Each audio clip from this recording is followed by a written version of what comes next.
Bonjour à toutes et à tous et bienvenue sur French Press, l'émission qui donne la parole à celles et ceux qui font l'actualité littéraire en France, une émission produite par l'Université Ohio State et son centre d'excellence.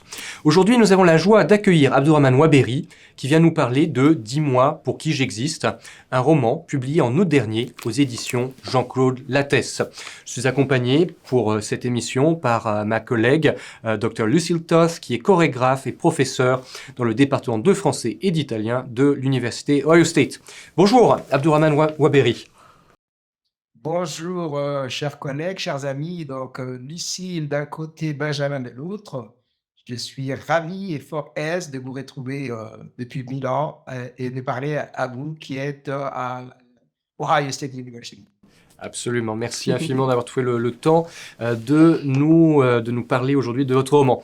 Alors, Abdourahmane Ouaberi, vous êtes romancier, vous êtes poète, vous êtes essayiste et vous êtes également professeur de littérature française et francophone à la prestigieuse Université George Washington à Washington DC.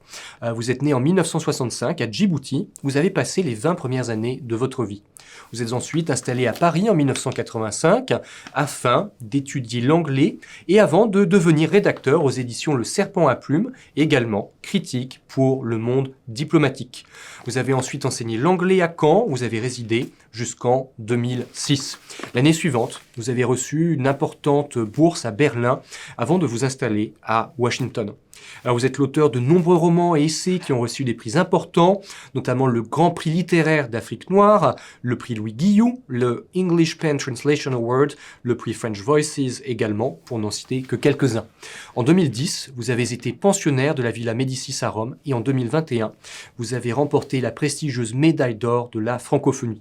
Traduite dans de nombreuses langues, vos romans, vos œuvres s'interrogent sur des thèmes variés, tels que le voyage, l'identité ou la filiation. Votre dernier roman, dont nous allons parler aujourd'hui, 10 mois pour qui j'existe, donc, est paru en 2022 aux éditions Jean-Claude Lattès. Il s'agit d'un récit consacré à une famille dont la fille tombe soudainement malade. En relatant cette maladie et les efforts pour guérir sa fille, le père se rappelle des souvenirs de son enfance à Djibouti, sa propre maladie et tout ce qui lui a prêté secours dans ses combats, en particulier l'amour de la littérature. Alors pour commencer à discuter de votre roman, j'aimerais que nous parlions un petit peu, si vous voulez bien, de l'identité de votre héros, Aden Roblet, n'est-ce pas, dont le parcours est très proche de celui de son créateur. Aden partage en effet avec vous les mêmes origines géographiques, culturelles et sociales, puisqu'il vient de Djibouti et de France.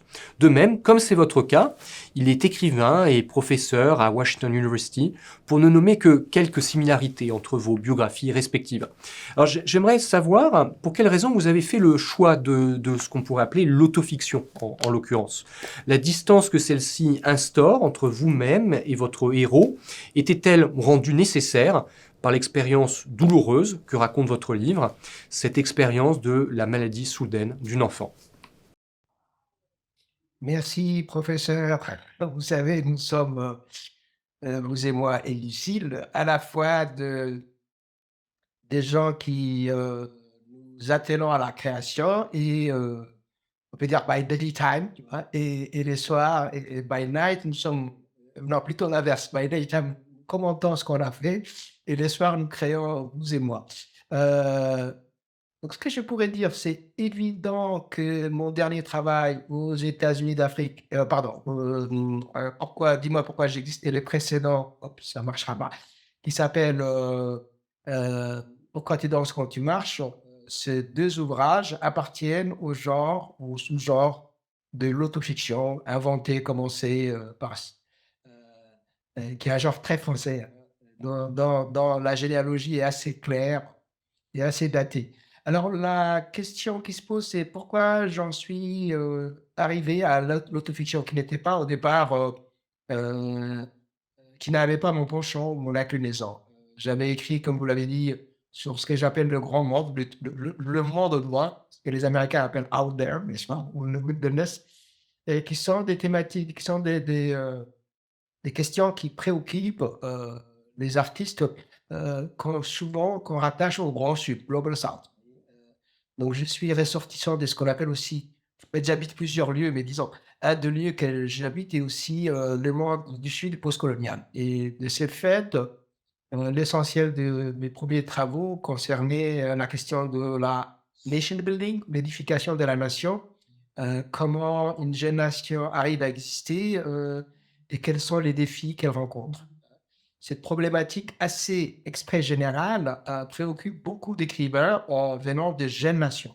Alors, je distingue les nations et les cultures. On est tout à la fois des vieilles cultures, puisqu'on pourrait dire que l'humanisation, l'apparition de l'homme, l'homme qui se met debout vient de l'Afrique de l'Est, de l'Afrique orientale, comme on dit, mais nous sommes aussi des jeunes nations, et pour ce qui me concerne, Djibouti est même beaucoup plus jeune. La République de Djibouti est même beaucoup plus jeune que moi. Elle a 12 ans d'âge, de moins que moi. Vous voyez, ce qui fait un effet de clash et de vertige à la fois épistémologique, artistique et culturel à l'échelle personnelle.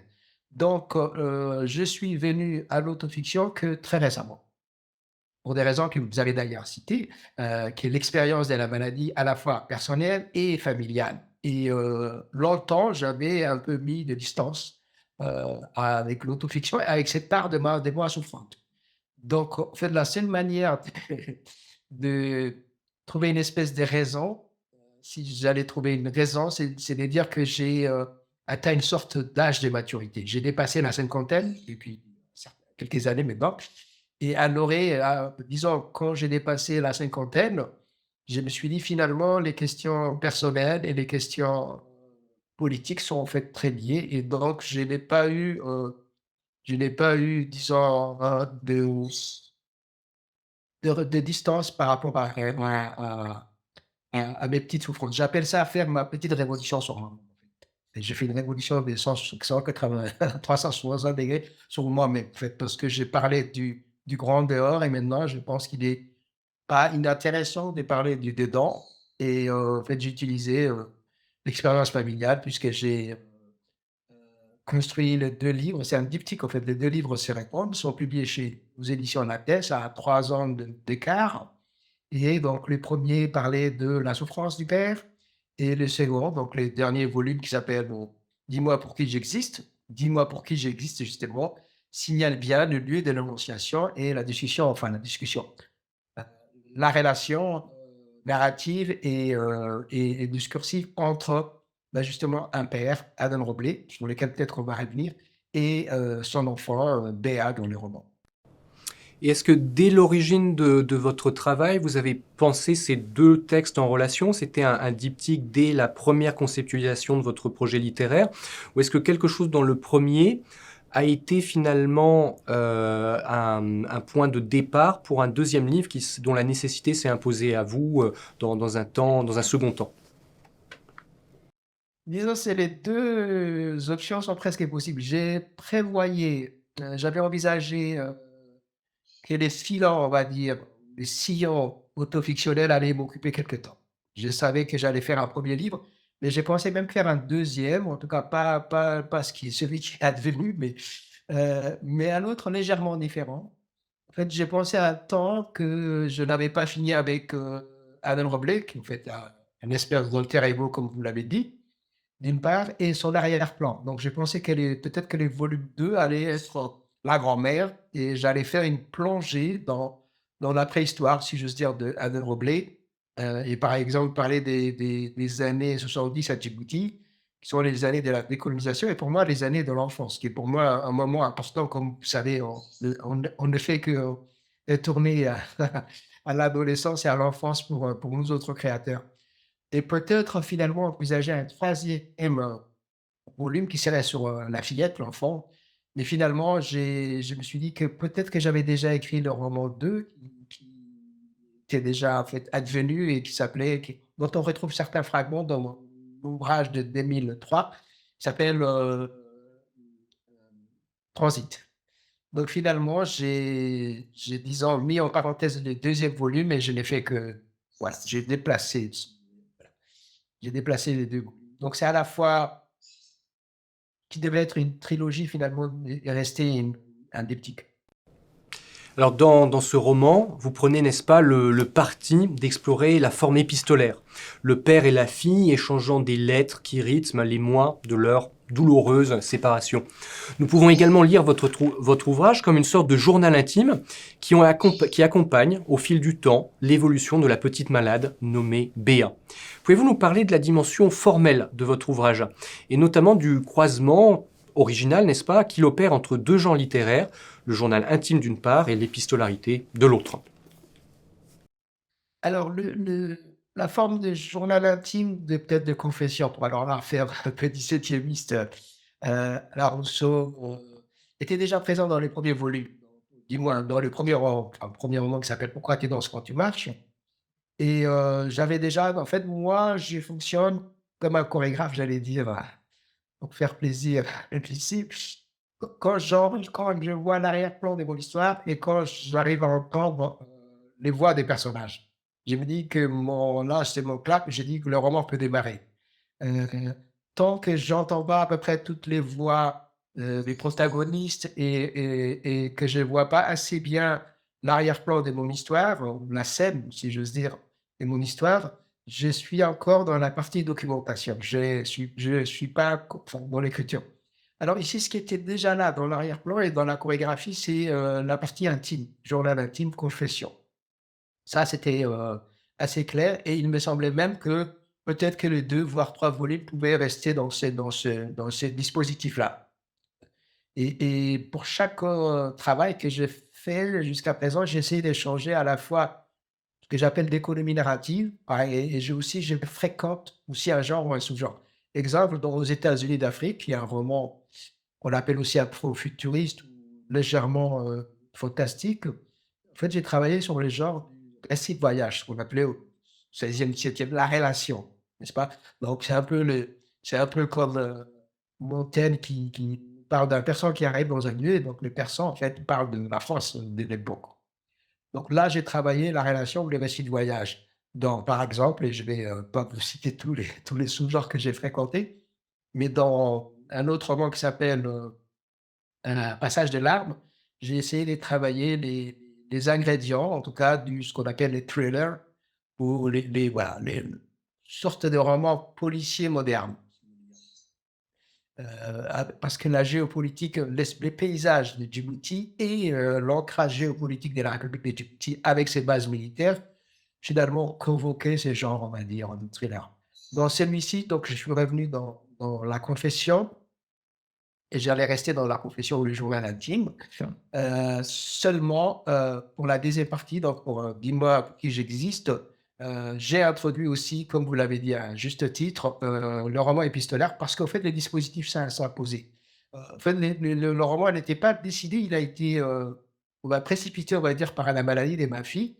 En fait, c'est presque le dispositif, narratif est très près du dispositif du terrain, on va dire biographique, puisque je devais passer un semestre à Washington, comme vous l'avez dit, et la maladie nous est tombée dessus et je ne pouvais pas, ne pas enseigner. Donc j'ai passé, dans cet espace-là, qui est un espèce on va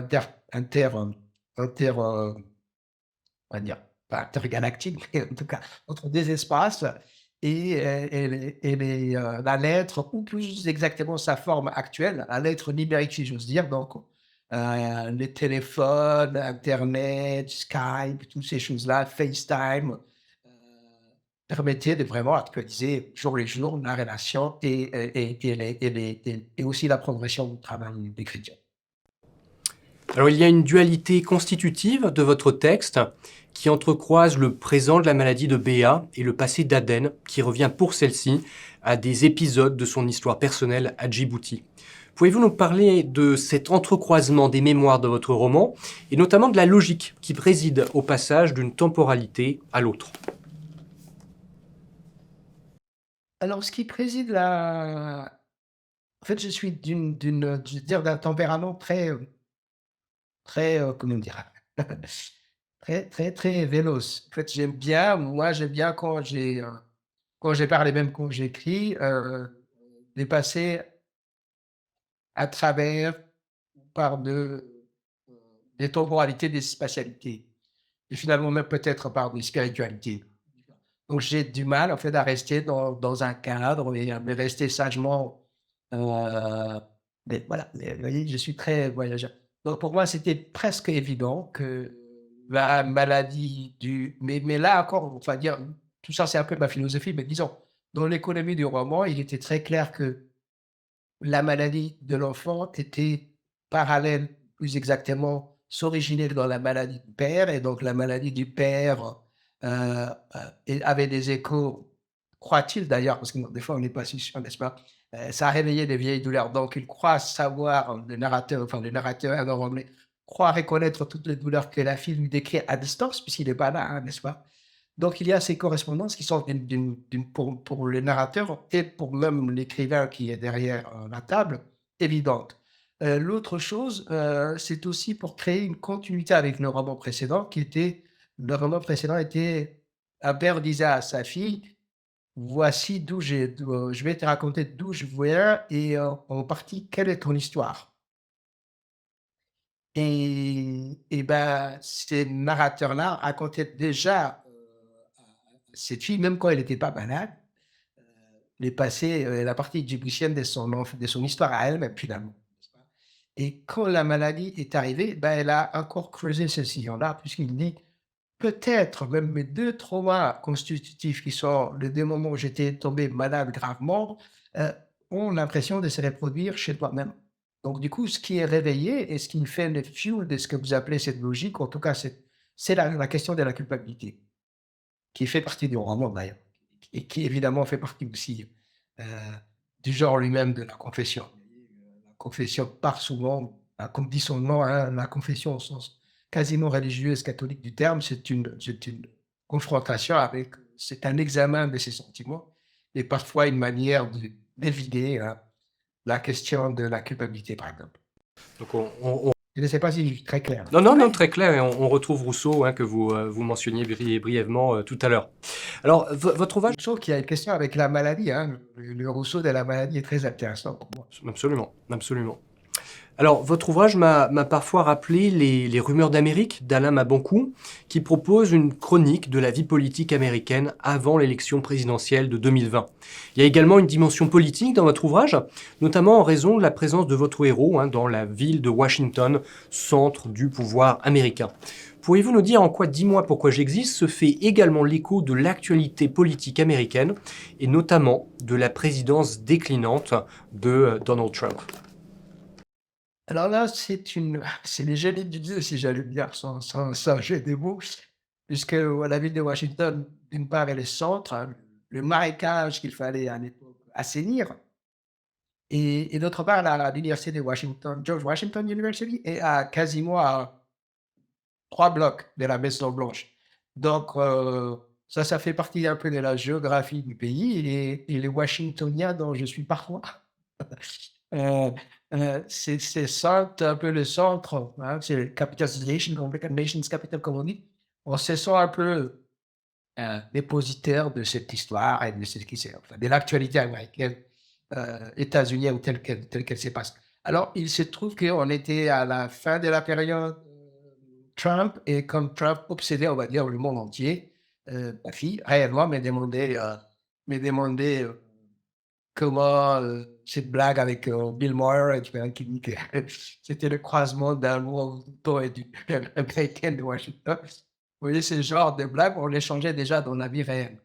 Donc ce qui est peut-être nouveau et ce qui a à voir aussi avec les livres, d'Alain Mabanckou, c'est que nous sommes en fait des gens qui sont enfin des créateurs, on va dire, qui sont partis d'abord de l'espace, en fait maintenant qui sont tricontinentaux, si j'ose dire, sont partis de leur, 1re ancrage qui est pour lui le Congo-Brazzaville autour de Pointe-Noire et moi Djibouti, dans la Corne de l'Afrique. Et après, une histoire française, pour moi d'ailleurs normande. Tout à l'heure, vous avez fait un petit elle est parisienne que finalement très tard. Moi, j'étais longtemps normand comme Sombor et bas normand même.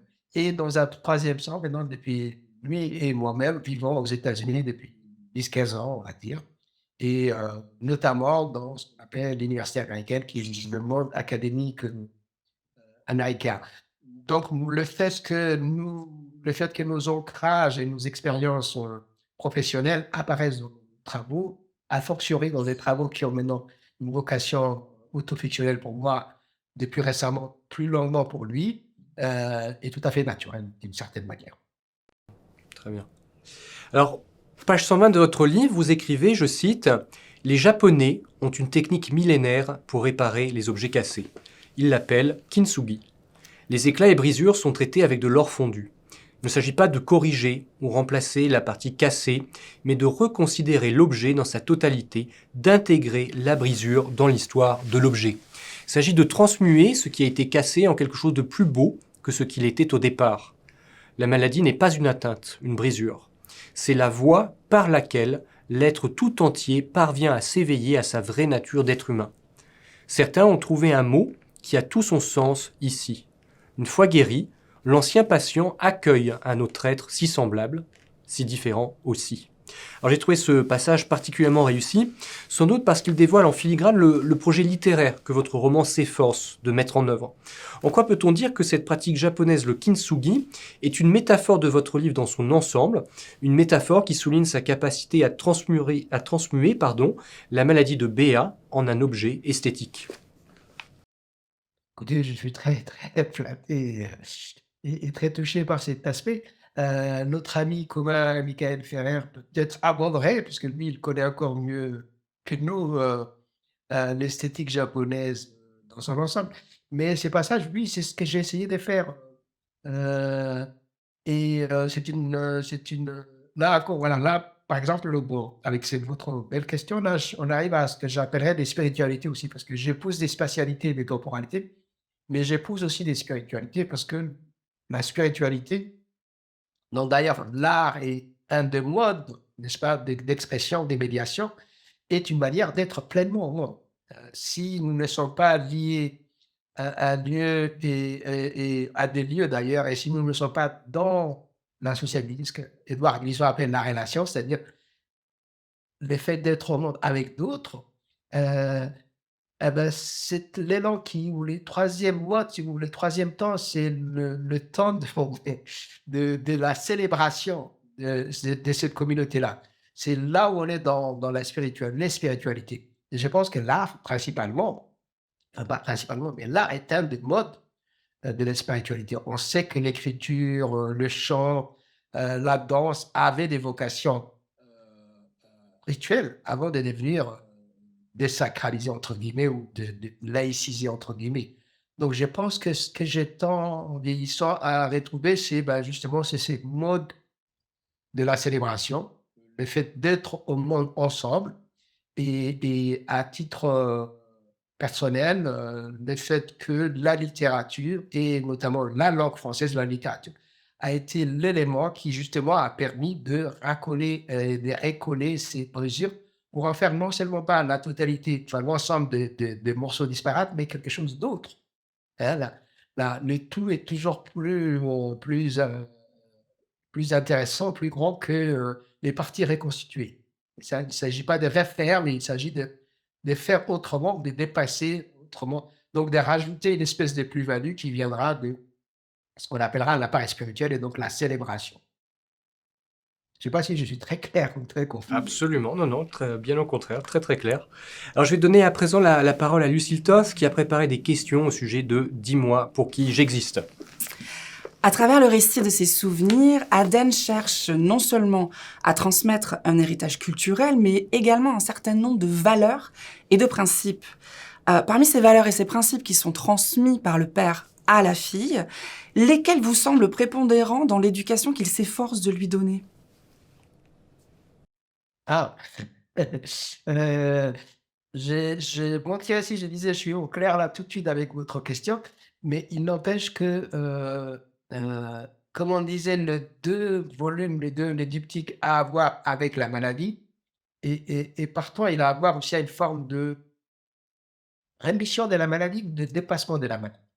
Donc j'étais très intéressé par les littératures, j'allais dire, du soin, hein, donc la question ce qu'on appelle les care aujourd'hui et la question du soin, la question de la réparation, sont des choses qui m'ont profondément intéressé pendant l'écriture et on sait que réparation et soin sont des questions aussi qui dépassent seulement l'échelle personnelle, on va dire. On se soigne seulement.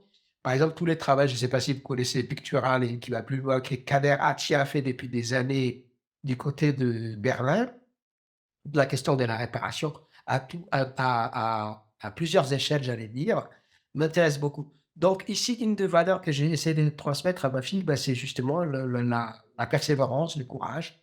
Mais elle avait ça très, très, vous voyez, c'est une enfant qui avait, je sais pas, j'espère qu'elle ne m'entend pas. C'est une enfant qui était très jeune, mais très vite, elle est devenue à la fois beaucoup plus profonde et beaucoup plus courageuse, en fait. Parce que la maladie fait creuser, j'allais dire, l'être humain et donc lui donne des qualités qu'on sait aujourd'hui, hein, de résilience, de distance et finalement de maturation. Ou j'allais dire presque, on avait l'impression que quand elle avait 6 ans, elle avait 10 ans en âge émotionnel, j'allais dire, et maintenant qu'elle a 10 ans, on a parfois l'impression qu'elle a 12 ans. Vous voyez. Donc cette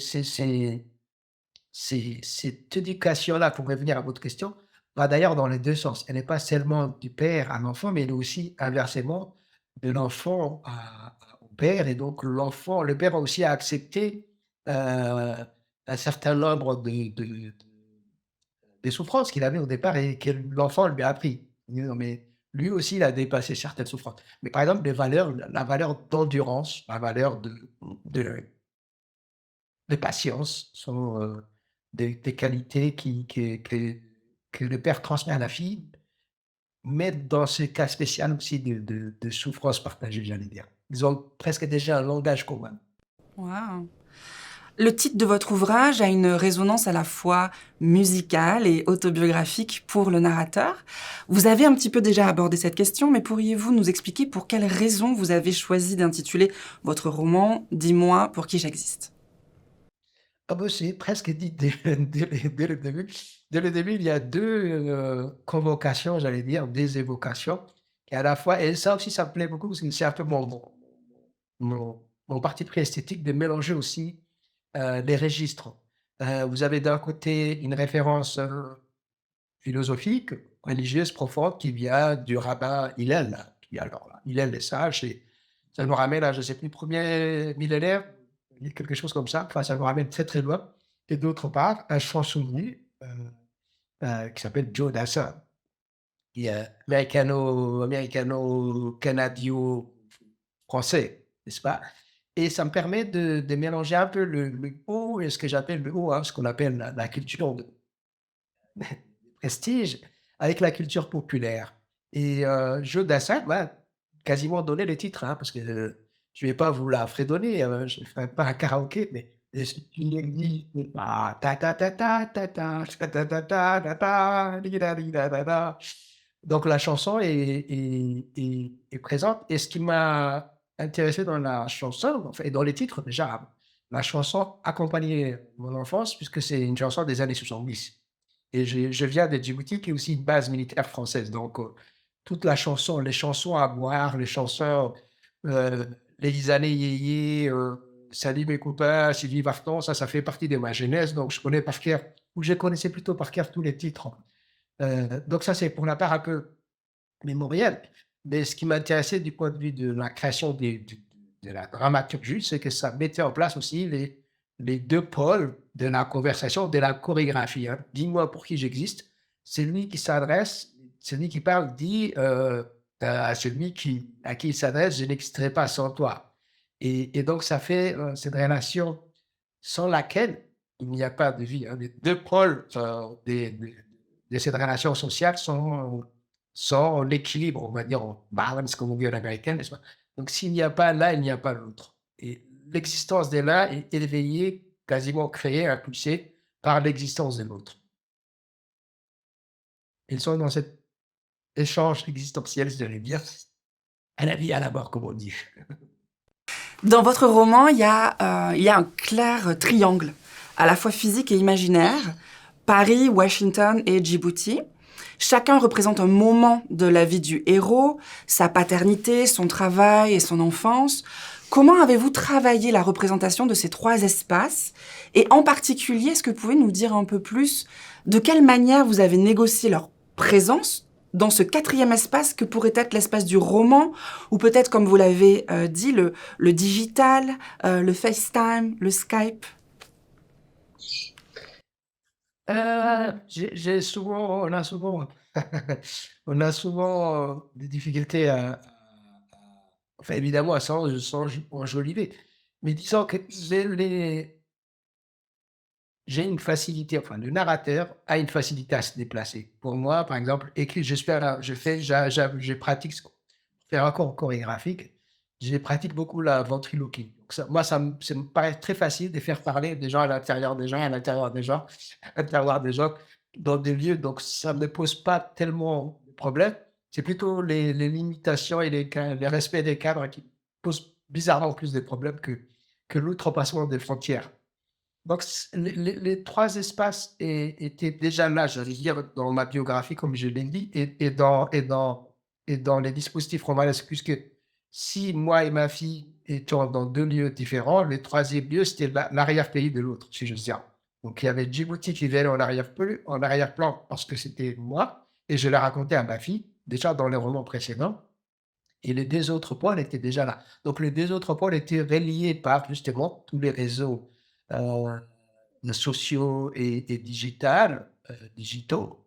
Et donc, on utilisait vraiment, on passait de Skype, FaceTime au téléphone parce que parfois il y avait une urgence, parfois j'attendais d'arriver à mon bureau pour lui parler. Et les soirs, évidemment, je mettais ça au fait ou au propre dans mes carnets. Donc, c'était presque, j'ai même pas cherché à être, euh, à être beaucoup plus compliqué. Oui, c'était presque d'urgence. Donc on parlait et une fois qu'on a parlé, j'ai essayé presque chaque soir, bon, enfin, peut-être pas tous les soirs, mais en tout cas de mettre au propre ce que j'ai dit. Et si j'avais besoin, alors là, il y a le 3e personnage qui est un peu plus caché, qui est la mère, qui est presque exprès laissée de côté. Et donc elle vient parfois apporter une dimension, j'allais dire supplémentaire, si elle doit confirmer quelque chose. Est-ce que c'était vraiment ça que les médecins a dit? Ou est-ce que, bon, là, est-ce que tel épisode, voilà. Donc on utilisait la mère comme une espèce d'ordinateur, on va dire. Votre livre est très actuel en ce qu'il offre une fenêtre sur la culture noire américaine d'aujourd'hui.